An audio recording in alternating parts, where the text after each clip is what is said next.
صاحب نے جو مسجد میں تقریر کی اور جس میں حضرت سرکار سیدنا امیر معاویہ کو کافر کہا، نہیں کافر اس کی بیان کو ان کے بیان لائیے، نہیں بیان موجود ہے، بیان ہے ریکارڈ ہے، ہاں لائیے، ریکارڈنگ کو اس کو سنیں۔ کہیں نہ کہیں سے بے اعتدالی آ رہی ہے جس کی وجہ سے آپس میں انتشاق پیدا ہو رہا ہے۔ یہ بے اعتدالی کہاں لے جائے گی؟ بولو بولو۔ سید صاحب قبلہ سے میں گزارش کروں گا، وہ ثابت نہیں ہو پا رہا ہے، ثابت ہوگا تو ہم جو ہے یہیں پہ رجوع کروائیں گے ان سے۔ نہیں ثابت ہو رہا ہے، اتنا بڑا الزام آپ نے جو ان پہ نافذ عائد کیا ہے، آپ کو رجوع کرنا چاہیے سب کے سامنے۔ سید صاحب قبلہ نے، سرپرست صاحب نے۔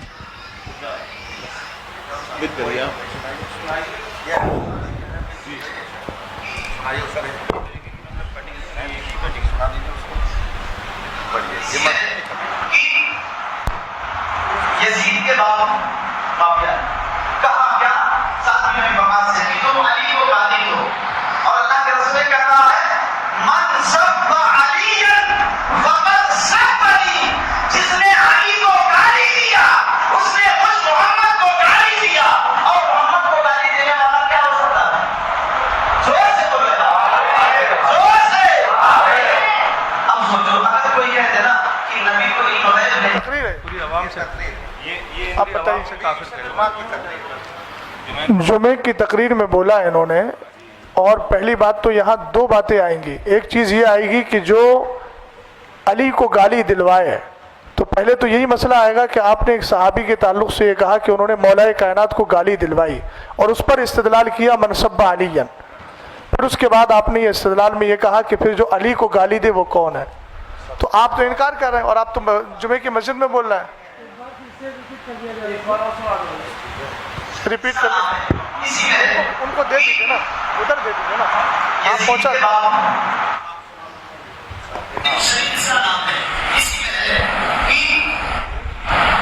یزید کے بعد معاویہ کہا کیا؟ ساتویں میں بقا سے کہ تم علی کو گالی دو، اور اللہ کے رسول کہہ رہا ہے من سب علیٰ فقد سبنی، جس نے علی کو گالی دیا اس نے خود محمد کو گالی دیا، اور محمد کو گالی دینے والا کیا ہو سکتا ہے؟ زور سے بولے گا، زور سے۔ ہو گیا نا، ہو گیا نا، ہو گیا نا۔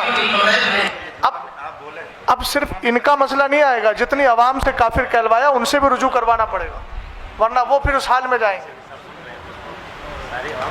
اتنا مائک ہو پر گئی نا سن بات؟ لیا گیا یہ ہے، صاحب نے صحیح کہا۔ خود بھی کہہ رہے ہیں، کہلوا رہے ہیں، عوام سے کہلوا رہے ہیں۔ اب رجوع کا مسئلہ ان کے لیے بھی آئے گا، ان کے نکاح جائیں گے سب۔ اب عوام بھی توبہ کرے۔ اب تو بڑا مسئلہ آئے گا، نکاح کا مسئلہ بھی آئے گا، جن سے کروایا ہے کافر ان سے بھی نکاح کا مسئلہ آئے گا۔ اس کا مطلب یہ ہے گند بہت زیادہ پھیلی ہوئی ہے۔ شریف بھائی بس رہنے دیجیے۔ حضرت خاموش ہو جائیے، کھڑے ہو جائیے، کلمہ پڑھیے، رجوع کریے، توبہ کریے۔ آپ کو پہلے دے دیجیے مائک، حضرت ایک منٹ رک مائک جائیے، حضرت شریف بھائی۔ حضرت رک جائیے، میں پہلے مائک مجھے ایک بات عرض کرنے دیجیے۔ جی جی جی مائک دے دو۔ جی جی بولیے۔ عالیہ قاضیہ برقادیہ کے اعلامیہ کے مطابق آپ کو اچھے سے معلوم ہے کہ امیر معاویہ ابن ابی سفیان کے بارے میں ہمارے بزرگوں کا موقف کیا ہے۔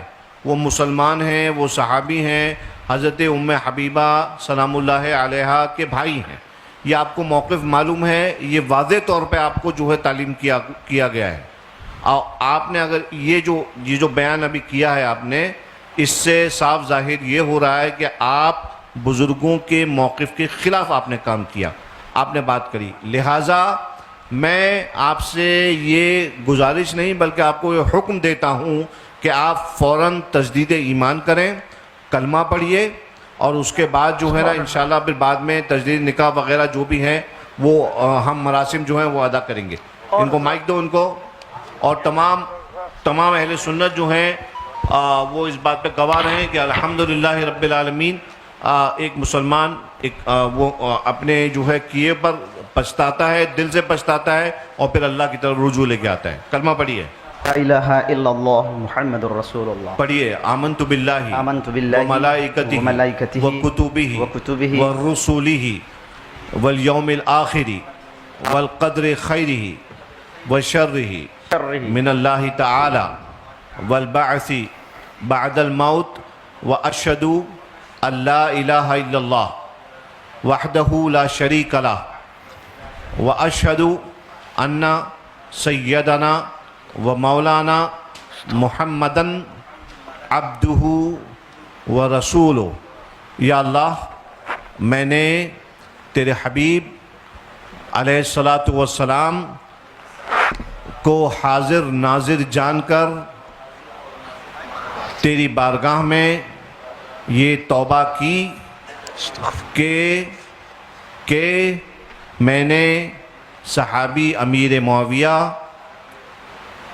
کے شان میں ایسے نازیبہ الفاظ کہے جو میرے بزرگوں کے موقف کے خلاف ہیں. وآخر دعوانا ان الحمدللہ رب العالمین. سید صاحب میں اب شرعی حکم کے اعتبار سے آپ جانتے ہیں کہ انہوں نے جمعے کی نماز میں سب سے ہاتھ اٹھوایا تھا، وہ آڈیو بھی موجود ہے. تو آپ جانتے ہیں کسی مسلمان کو، وہ تو صحابی رسول ہیں، کاتب وحی ہیں، حضرت ام حبیبہ رضی اللہ تعالی عنہ کے بھائی ہیں، سب جانتے ہیں. ایک عام مومن کے لیے اگر کوئی آدمی تکفیر کا قول کر لے تو چونکہ مسلمان کو مسلمان ماننا، کافر کو کافر ماننا ضروریات دین سے ہے. سید صاحب میں توجہ چاہوں گا آپ کی. تو چونکہ اتنے دنوں تک جو انہوں نے نماز پڑھائی، نماز پڑھانے کی بنیاد پر چونکہ کلمہ پڑھا نہیں تھا، آپ نے ابھی تجدید ایمان کرایا، تو جتنے لوگوں کو انہوں نے اب تک نماز پڑھائی ہے وہ ساری نمازیں ضائع ہیں. لہٰذا ان کو یہ بھی چاہیے کہ اب آنے والے وقت میں جمعے میں اعلان کریں کہ اس درمیان سے اس درمیان تک جتنی نمازیں پڑھی ہیں آپ لوگ ان نمازوں کا اعادہ کریں. دوسری بات یہ ہے کہ جن لوگوں سے انہوں نے کافر ہونے کا قول کہلوایا ہے ان سب پر بھی تجدید ایمان، تجدید بیعت اور اسی طریقے سے تجدید نکاح یہ بھی ضروری ہے. چونکہ صحابی رسول کو کافر کہا، اور کافر کہنے کے بعد تو آپ جانتے ہیں ضروریات دین میں سے ہے مومن کو مومن ماننا، کافر کو کافر ماننا، اور ضروریات دین کا انکار کفر التزامی ہوتا ہے، اس میں کوئی راستہ رہتا ہی نہیں ہے. اس لیے یہ بھی تاکید فرما دیں، اور سن رہے ہیں اب تاکید کا مسئلہ ہی نہیں ہے، اب سمجھ ہی رہے ہیں کہ جتنے حضرات نے ان کے پیچھے اب تک نماز پڑھی تھی اس وقت سے لے کر اب تک، جب سے یہ نظریہ قائم ہوا اس وقت سے لے کے اب تک وہ ساری نمازوں کا اعادہ ضروری ہو گیا، اور ساتھ ہی ان سب پر بھی کلمہ پڑھ کے مسلمان ہونا ضروری ہے. بات ختم کر لیا، کچھ اور باتیں ابھی تو خیر یہ لوگ بھی جو سامنے بیٹھے ہوئے ہیں